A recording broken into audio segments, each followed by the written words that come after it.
The dust of the high plains settled on Elias Thorne's shoulders like a shroud, a constant reminder of the dry, unforgiving land that had taken everything from him. He rode slowly, his horse's hooves a dull, rhythmic beat against the baked earth, the silence broken only by the creak of worn leather.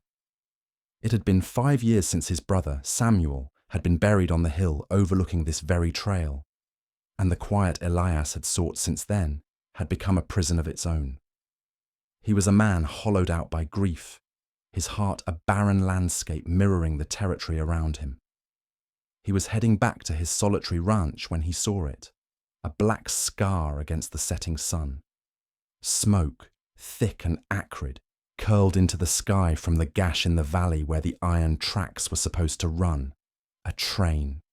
He spurred his horse forward, a knot of unease tightening in his gut. He was a man who avoided trouble, who had walled himself off from the world's calamities. But the sight of the mangled steel and splintered wood was a primal call to a part of him he thought long dead, the part that still remembered how to be a brother, a protector. The scene was chaos. Survivors wept and wandered in a daze, their fine clothes torn and smeared with soot and blood. The air smelled of burning coal and fear. Elias moved through the wreckage, his face a mask of grim duty, helping where he could, his hands steady even as the world around him trembled. He tore strips from his own shirt to bind a man's arm, his voice a low, calming rumble amidst the high-pitched cries of pain and panic. He was about to turn back, convinced he had done enough, that it was time to retreat to his silent world, when he saw her. She was half hidden beneath a collapsed section of a passenger car, her dress, once the colour of a summer sky, now ripped and stained. Her hair, a cascade of dark silk, was matted with dust, and a trickle of blood from a wound on her temple painted a stark red line against her pale skin. She was unconscious, or close to it, her breathing shallow and uneven. Around her neck, glinting in the dying light, was a silver locket on a delicate chain, impossibly pristine amidst the destruction. Elias knelt beside her, his rough fingers gently checking for a pulse at her throat. It was there, faint but steady, a fragile flutter of life in a place of death. Her eyes fluttered open then, wide and vacant, the colour of a storm-tossed sea. "Who?" she whispered, her voice a fragile thread, easily lost in the wind. "You're safe," Elias said, his own voice gravelly from disuse. He glanced around. No one was coming for her. In the chaos, she was just another lost soul, another piece of debris to be claimed or forgotten. He knew he should leave her, alert the authorities in the next town, and retreat back to his ordered, empty life. But her hand, small and pale, had drifted to the locket, her fingers curling around it as if it were the only anchor in a world she no longer recognized. He saw the raw fear in her eyes, the terrifying emptiness of a mind wiped clean. He had lived with his own ghosts for years. He recognized their shadow in her gaze. With a sigh that seemed to carry the weight of his entire life, he made a decision he knew he would regret, a choice that went against every rule he had set for himself. He scooped her into his arms, her body surprisingly light, and carried her away from the wreckage, away from the life she couldn't remember, and toward the one he couldn't forget. The silver locket swung gently against his chest, a silent, ticking secret he now carried as his own. He brought her to the ranch under the cloak of a star-dusted night. The house was a simple, sturdy structure of hewn logs, built by his father's hands, and now inhabited only by Elias and the echoes of his grief. It was a place where silence had weight, and memories clung to the walls like wood smoke. He laid her on the cot in the main room, the one he used himself, its quilt worn soft with time.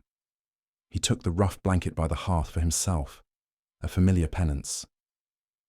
For 2 days, she drifted in a fevered sleep, her body fighting a battle he could not see. She murmured words he couldn't understand, fragments of a language from a life now lost to her. Elias tended to her with a quiet, almost clumsy gentleness he hadn't known he possessed. He changed the damp cloth on her forehead, his large, calloused hands surprisingly steady. He spooned cool water and thin broth between her chapped lips, his movements slow and deliberate. He never touched the locket, though his eyes were often drawn to its intricate floral design. It was a piece of another world, a world of wealth and comfort that felt alien in his stark, lonely home. It was a question mark hanging in the quiet air of the cabin. On the third morning, she woke. The fever had broken, and the vacant terror in her eyes had been replaced by a cautious, fragile awareness. She sat up slowly, clutching the quilt to her chest like a shield, her gaze darting around the rustic room. She took in the stone fireplace, cold and dark, the worn rifle mounted above it, and the imposing figure of the man watching her from the doorway. He was tall and broad-shouldered, his face weathered by the sun, and etched with a sorrow that seemed as old as the mountains outside. "Where am I?" she asked, her voice clearer now, though still thin and reedy. "My ranch," he said simply, his tone even. "There was a train wreck. You were hurt." She looked down at her hands, turning them over in her lap as if they belonged to a stranger.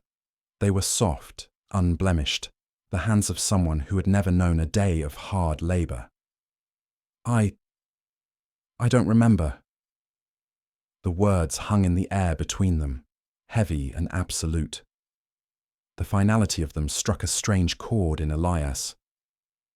"What's your name?" he asked, though he already knew she wouldn't have an answer. She shook her head, a single tear finally tracing a clean path through the grime on her cheek. The sight of it made something in his chest ache. "I don't know." Elias felt a pang of something he couldn't name. It wasn't pity, not exactly, but a sharp, painful recognition. He had spent 5 years trying to forget his own past. She had lost hers entirely. He nodded slowly, accepting her brokenness as a fact, like the dry creek bed or the failing crop. "We'll call you Alara for now," he said, the name coming to him from a half-remembered story his mother used to tell, a tale of a lost star finding its way home. "It means light." She tested the name on her lips, a soft, questioning sound, a whisper of a new beginning. She was a blank page, and he, against all his better judgment, had just written the first word. He knew he was playing with fire, inviting a storm into the quiet ruin of his life. But as he turned to stoke the fire, he couldn't bring himself to regret it. Not yet. The days that followed settled into a quiet rhythm, a delicate dance of two solitary people learning to share the same space. Alara, as she was now known, was a phantom in his house, moving with a silent grace that belied the fear still lingering in her eyes. She did not speak, unless spoken to, her voice still a fragile thing. But she was a quick study, her hands eager to find purpose. She mended his torn shirts with stitches so fine they were nearly invisible, a skill that spoke of a life of leisure and delicate work. She learned to knead bread with a fierce focus that was both intense and heartbreaking, as if rediscovering a part of herself in the simple, repetitive motion. Elias found himself watching her, a habit he couldn't shake. He noticed the small things, the way she would pause by the window to listen to the wind, as if it were telling her a secret, the way her hands, though soft, were never idle, always finding something to fix, to clean, to create. His ranch, once a monument to his solitude and grief, began to feel different. The silence was no longer empty, it was shared. The air felt lighter, the shadows in the corners less menacing. The true shift, the moment the fragile peace between them deepened into something more, came with the horse. Ghost was a magnificent creature, a wild grey stallion Elias had captured a year after Samuel's death, but had never broken. He'd named him in a moment of bitter grief, for the horse had the same untamable spirit, the same fierce, defiant pride as his lost brother. No one could get near him. He was a beautiful, violent reminder of all that Elias had lost. But one afternoon, Elias came in from the fields and found Alara by the corral.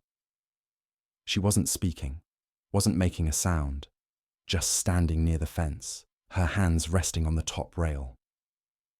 Ghost, the horse who usually reared and kicked at any approach, stood perfectly still, his head lowered, his intelligent eyes fixed on her. Elias froze, his breath catching in his throat. Alara reached a hand through the rails, her fingers uncurling slowly, a silent offering.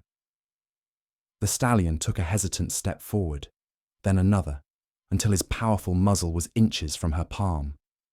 He did not flinch. Instead, he leaned into her touch with a soft, rumbling nicker, a sound of pure contentment. Elias stood frozen in the barn's shadow, his heart pounding a strange, unfamiliar rhythm in his chest. He had seen seasoned horse tamers thrown and trampled by that animal. He himself bore a scar on his forearm from a failed attempt to gentle him. Yet here was this girl, this wisp of a person with no memory and no fear, calming him with nothing more than her presence. It was as if she spoke a language the horse understood, a language of stillness and trust that Elias himself had long forgotten. He felt a distinct crack in the thick wall he had built around his heart, a sliver of light getting through. That night, she began to draw. Using a piece of charcoal from the hearth and the back of an old supply list, she sketched the horse, capturing his fierce spirit and quiet power with a few deft, confident strokes. It was more than a drawing. It was a memory of a feeling, a connection. As Elias watched her, lost in her work, a cold, terrible thought began to form in his mind. Such innate talent, such unconscious grace, the expensive locket she never took off. She was not a simple farm girl. She was from a world he knew only through pain and anger. And for the first time since he'd found her, Elias was not afraid of her past, but of what it might mean for his future. The nights grew colder, and with the chill came the ghosts of Elias's own past, whispering through the cracks in the cabin walls like the mournful wind. He would sit by the fire long after Alara had retreated to her small room, staring into the flames, the branding iron his father had made resting cold on the mantel. It was a simple T for Thorne, a symbol of everything he had fought to protect and everything he had lost. His memory of that day was a sharp, clear picture, a wound that never fully healed. He saw the sun-scorched afternoon, the smell of dust and gunpowder thick in the air, and the mocking, arrogant smile on Corbin Shaw's face. Shaw, a cattle baron with a heart as barren as the land he craved, had come with hired guns and a forged deed, claiming the water rights to the creek that was the lifeblood of the Thorne ranch. Samuel, ever the hothead, proud and unyielding, had refused to give in. Elias remembered the argument escalating, the flash of steel as Samuel drew his knife, the single deafening shot that had echoed across the valley, silencing his brother forever. He remembered holding Samuel in his arms, the life seeping out of him into the thirsty ground, his own hands stained with his brother's blood. The law, bought and paid for by Shaw's money, had called it self-defense. Elias called it murder. He had sworn vengeance that day, a cold, patient promise he had nursed in the bitter silence for 5 long years. He knew Corbin Shaw had a daughter, a precious, sheltered girl he paraded at social events like a prize filly, the jewel of his empire. Elias had never seen her, but the thought of her, living a life of luxury built on his family's ruin, had fueled his hatred. She was a part of the man who had destroyed his world, a symbol of Shaw's stolen prosperity. Now a different girl slept under his roof, a girl who calmed wild horses with a touch and drew with a startling innate talent. Elara's own past was a canvas of shadows, but flickers of colour were beginning to appear, brought to life by her dreams. She spoke of them in hesitant whispers, describing a grand house with towering white pillars, a room filled with more books than she could count, and the constant, stern presence of a father whose face she could never quite see.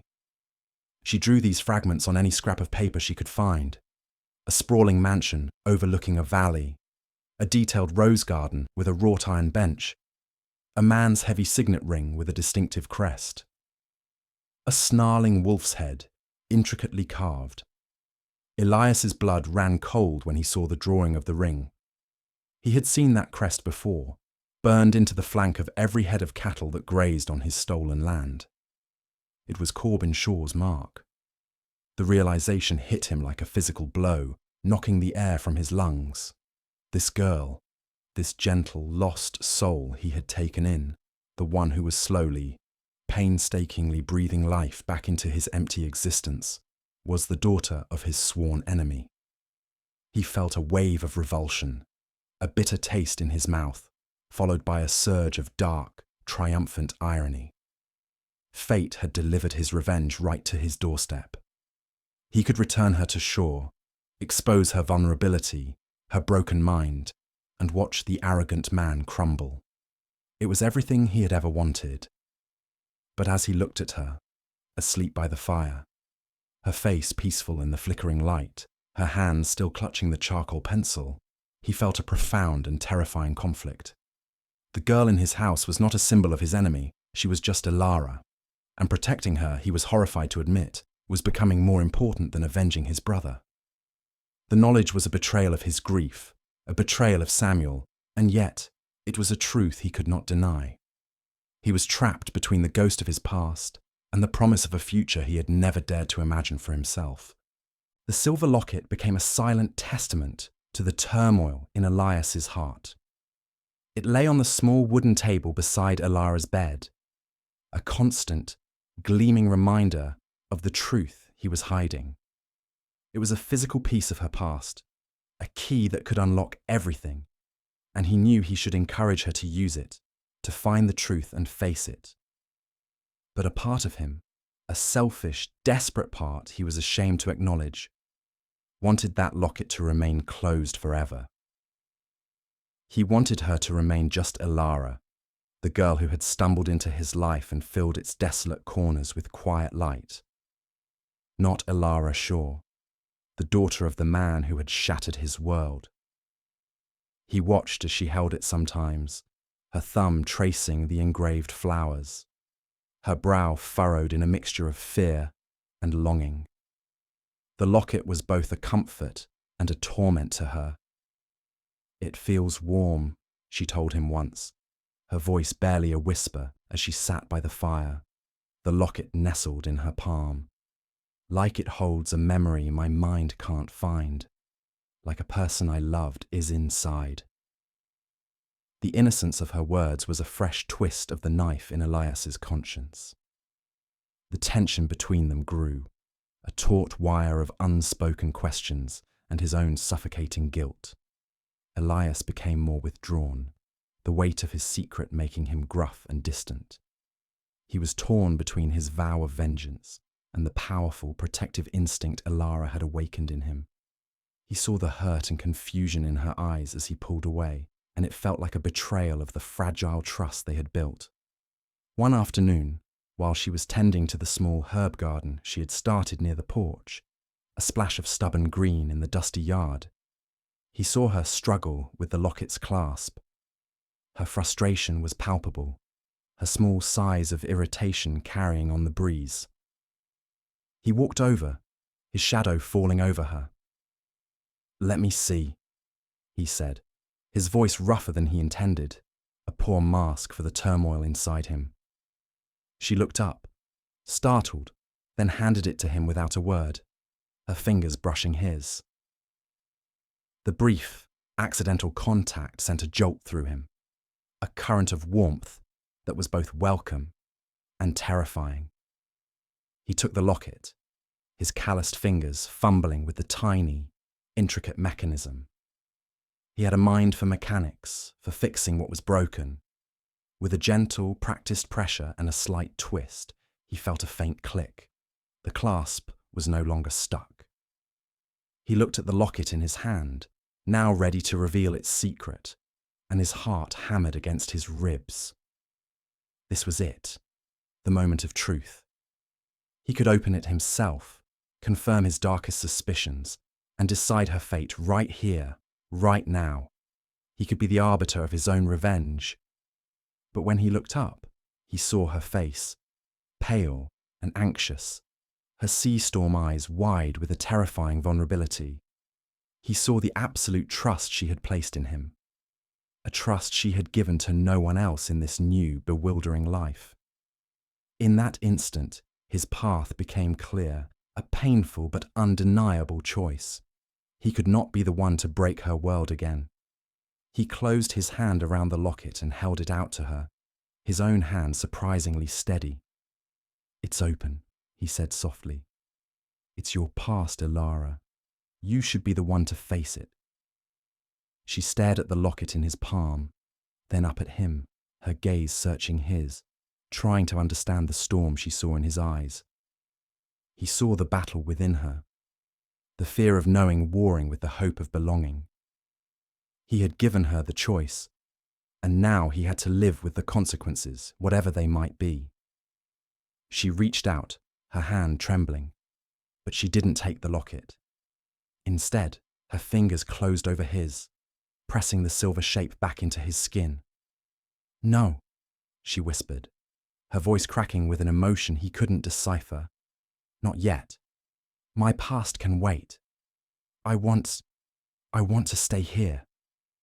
She was choosing this life, this quiet, simple existence with him over the answers she had so desperately sought. She was choosing the present, a present he was a part of. Relief and a fierce, possessive joy washed over Elias, so potent it nearly brought him to his knees. He closed his hand, the locket a small, cool weight against his palm, a secret held in abeyance. He nodded, unable to speak, his throat tight with unspoken words. He had been given a reprieve, a fragile, precious gift of time. He didn't know how long it would last, but as she turned back to her garden, a small, genuine smile gracing her lips for the very first time, he knew he would fight to protect it and her from whatever ghosts were waiting in the shadows. Word travelled on the wind in that part of the country, carried by circuit riders, gossiping merchants, and bounty hunters looking for easy coin. It was a slow but steady current, and it eventually brought news that churned the quiet waters of Elias's life into a raging storm. Corbin Shaw was in the territory. He had not given up. He was on a relentless, desperate search for his daughter, Elara, whom he now believed, against all odds, might have survived the train disaster. A reward was posted in every town from Stone Creek to Redemption Peak, a sum so vast it could make a king out of a pauper, and a devil out of an honest man. Elias saw the notice pinned to the rough-hewn wall of the general store in Redemption Peak, and he felt the world tilt on its axis. The poster featured a finely detailed sketch, an artist's rendering of a young woman with a delicate face, dark, flowing hair, and eyes that held a hint of familiar defiance. It was her. The resemblance was undeniable, a ghost of the woman she was, and the woman she was becoming. He stood staring at it for a long moment, the hum of the store fading to a dull roar in his ears. The time he had been given, the precious stolen time, was running out. Every man with a greedy heart and a sharp eye would now be looking for the girl with the silver locket.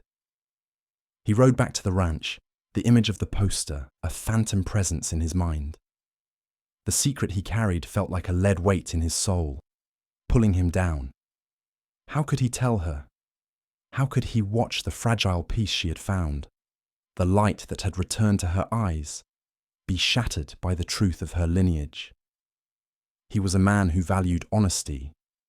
It was the bedrock of his character, but his silence had become a shield, protecting not just her, but the tentative, beautiful life they had started to build together.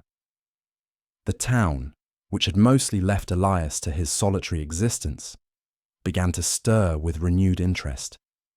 His quiet ranch was suddenly a point of curiosity.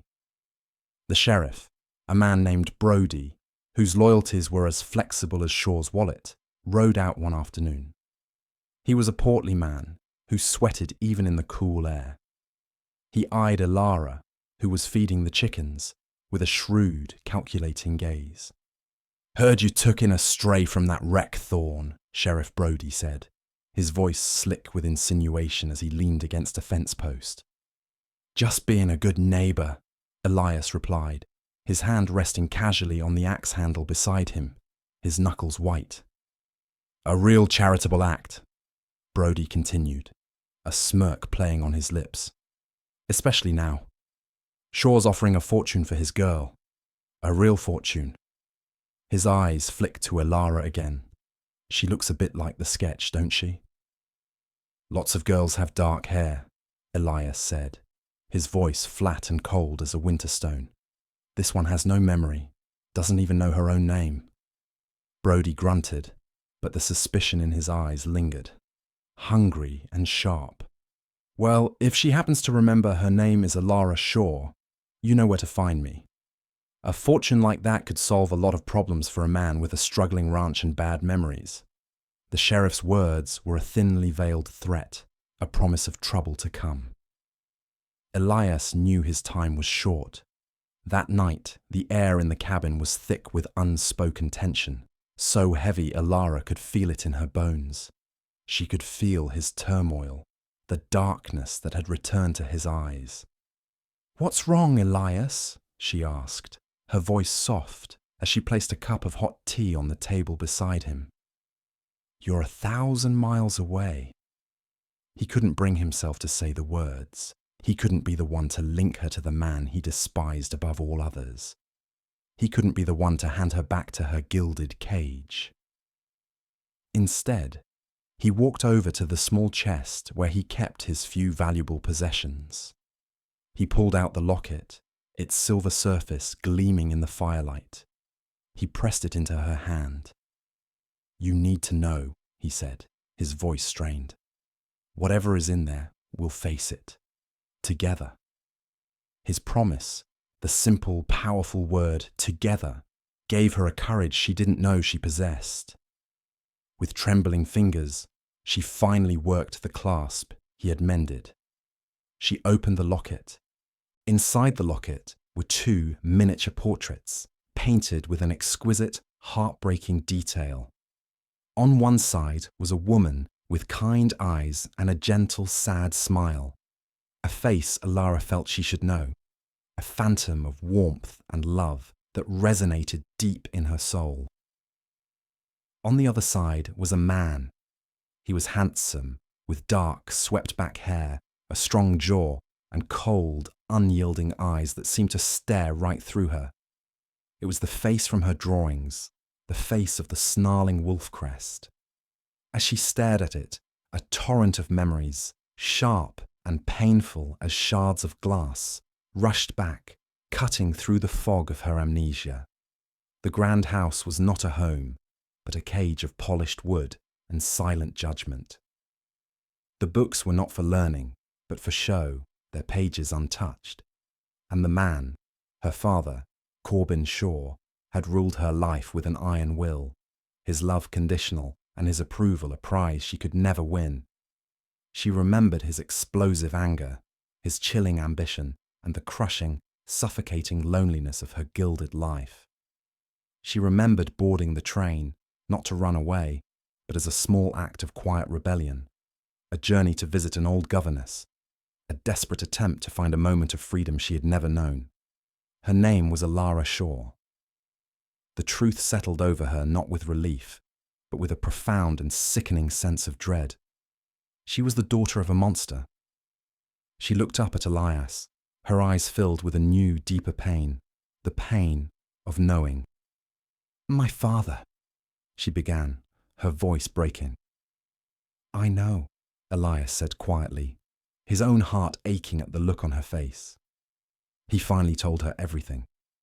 He sat across from her at the small wooden table, the fire casting long, dancing shadows on the walls, and he laid his soul bare.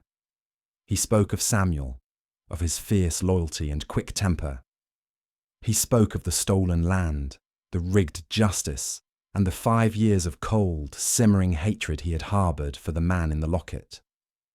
He told her about seeing the wolf crest in her drawings, about his internal war between vengeance and his growing need to protect her. He confessed it all, his voice low and raw, expecting to see revulsion in her eyes, expecting her to turn away from the man who had wished her father dead. Elara listened, her face pale, her hands clenched tightly around the now-hated locket. When he finished, the silence in the room was absolute, broken only by the crackling of the fire. She did not recoil. She did not weep for her father or her lost life of luxury. She wept for Elias, for the years of pain he had carried alone, for the brother he had lost. She saw now that they were two sides of the same coin, both wounded, both haunted by the same man. "He took your brother," she whispered, her heart aching for him, for a pain so deep it had reshaped his entire world. "And he took my life, long before that train ever crashed. He buried my spirit under silks and expectations." In that moment of shared truth, the chasm between them, created by secrets and old wounds, closed.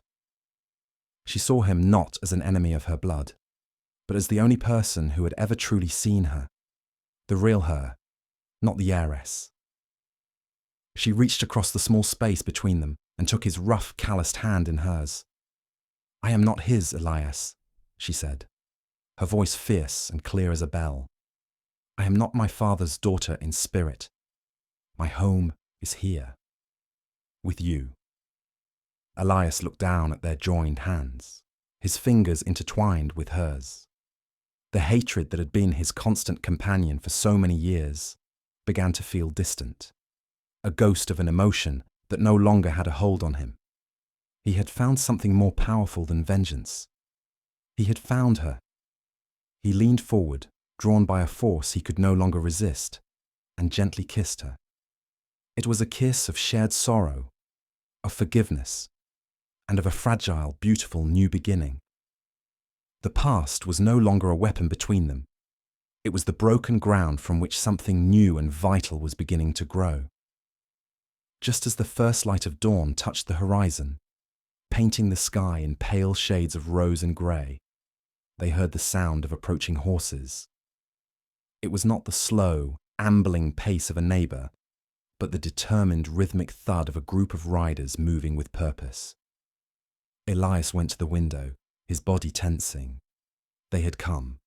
Corbin Shaw dismounted with an air of arrogant ownership, his fine, polished leather boots sinking into the dirt of Elias's yard as if to claim it. 3 hired guns, their faces hard and impassive, flanked him, their hands hovering near the pistols at their hips. Sheriff Brody was with them, looking both smug and uncomfortable, a man caught between his duty and his paycheck. "Thorne," Shaw's voice boomed across the quiet morning, a sound accustomed to command and immediate obedience. "I know she's here. The sheriff tells me you've been harboring my daughter." Elias stepped onto the porch, his rifle from the mantel held loosely at his side, his stance relaxed but ready.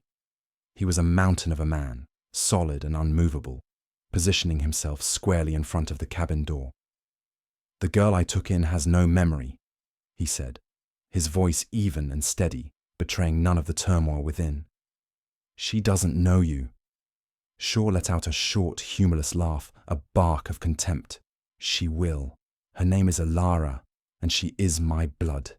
She is coming with me." "Don't be a fool, Thorne. I've already taken more from you than you can afford to lose. Don't make me take the rest." The threat hung in the air, thick and ugly. At the sound of her name spoken with such possessive force, the cabin door creaked open. Elara stepped out into the pale morning light, her chin held high. She was not the pristine, porcelain doll her father remembered. She wore a simple, mended dress. Her dark hair was tied back in a practical braid, and her hands, though clean, bore the faint smudges of soil from her garden. For a moment, Corbin Shaw simply stared, his carefully constructed composure cracking. The ruthless cattle baron was, for a fleeting, unguarded second, just a father who had thought his daughter lost forever.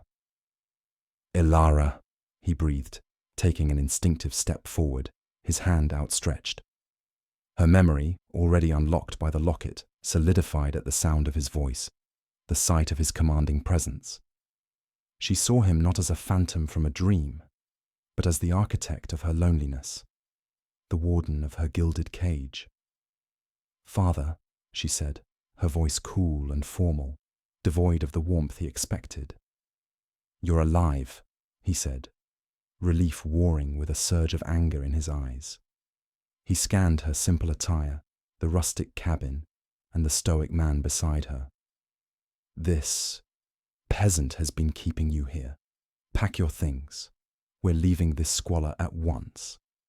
He reached for her arm, but Elias moved with a speed that belied his size, stepping between them like a stone wall. "She's not going anywhere," Elias said, his voice low and dangerous as a rattler's warning. Shaw's eyes narrowed into slits of cold fury. "This is not your affair, Thorne. She is my blood. She belongs with me." "She is her own person," Elias countered, his grip on the rifle tightening slightly. "And she has made her choice." A tense, heavy silence fell over the yard. The hired guns shifted, their eyes darting between Elias and their employer. Sheriff Brody cleared his throat, ready to enforce Shaw's will, to uphold the claim of a father over his daughter. All of Corbin Shaw's power, his wealth, and his influence were arrayed against one grieving cowboy with an old rifle. But Elias did not stand alone. In a movement that was both graceful and resolute, Elara moved from behind his protective shadow to stand at his side. She looked her father directly in the eye, her gaze unwavering, filled with a strength he had never seen in her before. "He's right," she said, her voice ringing with a clarity and power she had never been allowed to possess. "I'm not going back to that life. This is my home now." The words struck Corbin Shaw with more force than any bullet. He saw the defiance in her, a spirit he had tried so hard to crush, now blooming in this barren land he so disdained. He saw the way she stood beside Elias, a silent, unshakable declaration of loyalty. He had come to reclaim his property, but he found a daughter he no longer knew, a daughter who had chosen a life of hardship and love over a life of wealth and control. Defeated, not by guns, but by his own daughter's will, the fight seemed to drain out of him. His shoulders, usually so straight and proud, slumped. He looked from Elara to Elias, a flicker of grudging respect in his eyes, quickly masked by his habitual sneer. He turned without another word, mounted his horse, and rode away, his men following like confused shadows. The old feud, the fire of vengeance that had burned in Elias for 5 long years, was over. It had been extinguished not by blood, but by a quiet, courageous choice made on a dusty porch at sunrise. Elias and Elara were left standing in the silence, the world forever changed between them, with the dust of Corbin Shaw's departure settling back into the earth. A new kind of silence enveloped the ranch. It was not the heavy silence of grief that Elias had known for so long, nor the taut silence of secrets that had recently strained the air between them. This was a quiet, open space, vast and full of possibility, like the sky after a storm has passed. Elias turned to Elara, his eyes searching her face, needing to be sure. The adrenaline of the confrontation had faded, leaving behind the raw, vulnerable truth of their situation. "He's gone," he said, the words feeling small and inadequate to capture the magnitude of the moment. "I know," she replied softly, her gaze following the road where her father had disappeared. She watched until the riders were nothing more than specks on the horizon. Then she turned back to Elias. There was no regret in her eyes, only a profound and weary peace. "My whole life," she began, her voice trembling slightly with the weight of her confession, "I was an ornament, something for him to display at dinners and parties, a testament to his good breeding. You treated me like a person from the very first day. You gave me a name when I had none, and today you gave me a choice when I thought I had no power." Elias leaned his rifle against the porch railing, the wood smooth and familiar against his palm. The weight of it, once a comfort, now felt unbearable. The weapon that had once symbolized his quest for vengeance now felt like a relic from another life, a life he no longer wanted. "I hated him, Alara," he confessed, the words torn from a place of deep shame. "When I first suspected who you were, all I could think about was revenge. I dreamed of using you to hurt him, to make him feel a fraction of the pain I felt when Samuel died." His voice was thick with the shame of his past intentions. "But you didn't," she said, stepping closer, closing the small space between them. "You protected me. You saw me, not my name. You chose me over your hatred." "He killed my brother," Elias whispered, the old wound aching with a final dull throb. "I know," she said again, her hand finding his, her fingers lacing through his. "And he buried my spirit. We were both his victims, Elias. But we don't have to be anymore. We can choose to be free." He looked down at their joined hands, her fingers a warm, living presence against his calloused skin. The 5 years of bitterness and anger, the cold vow that had been his constant companion, felt like a story that had happened to someone else. She had not just healed him, she had absolved him. He lifted his other hand and gently brushed a stray strand of hair from her cheek, his touch hesitant but sure, full of a reverence he didn't know he was capable of. In her eyes, he did not see the daughter of his enemy. He saw his own redemption. He saw the light his mother had spoken of in her old stories. He saw home, the unspoken feelings that had grown between them in the quiet moments, mending fences, sharing meals, her hand on his arm, his soft glance in her direction, crested into a wave of pure, undeniable emotion. He drew her into his arms, holding her as if she were the most precious, fragile thing in the world, and she melted against him, her body finally relaxing, finally safe, finally found. Their first kiss had been born of desperation and discovery. This one was different.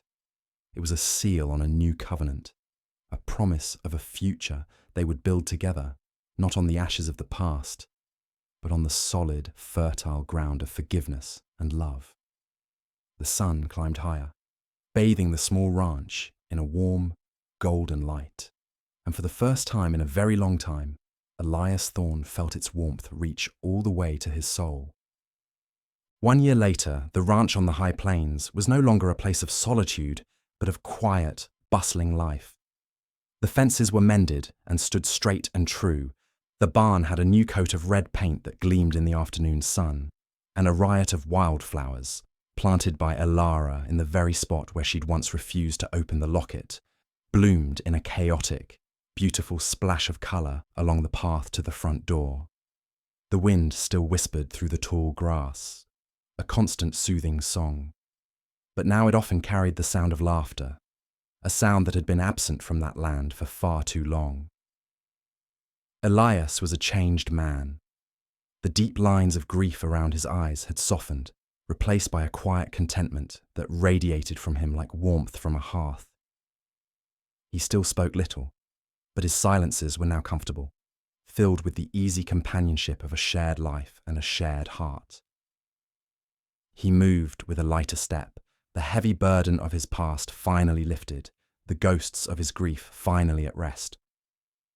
He and Alara were married in the fall, in a simple ceremony under the old cottonwood tree where Samuel was buried. The preacher from the next town over presided, but their true vows were the ones they had already made to each other in silent actions and shared glances. It wasn't about forgetting the past, but about honoring it while choosing to grow toward the future. A future that Samuel would have wanted for his brother. Elara, now firmly rooted in her new life, had become the heart of the ranch. She rode beside Elias every day, her skill with horses a local legend, her laughter as vital to the ranch as the water in the creek.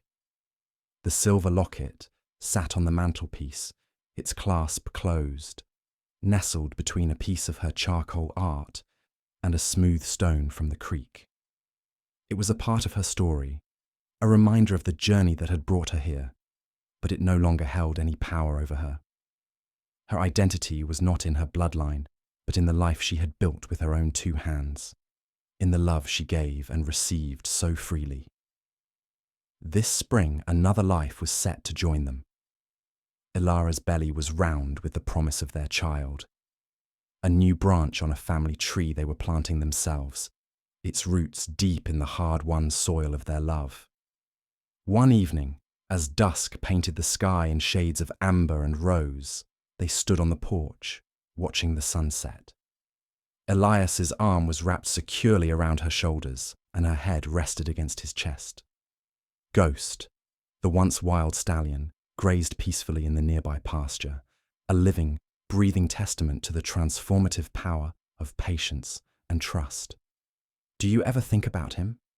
Elias asked quietly, his gaze on the distant horizon where the road disappeared. Elara knew who he meant. "Sometimes," she admitted honestly, "I hope he finds some kind of peace wherever he is. But my world is here now." She placed a hand on her belly, where their baby kicked gently, a secret hello. "Our world." Elias tightened his hold, pressing a kiss to the top of her head, breathing in the scent of her hair. He had found a girl with no memory and, in healing her, had healed himself. She had been the daughter of his enemy, the embodiment of a past he couldn't escape, but she had become the architect of a future he never thought he deserved.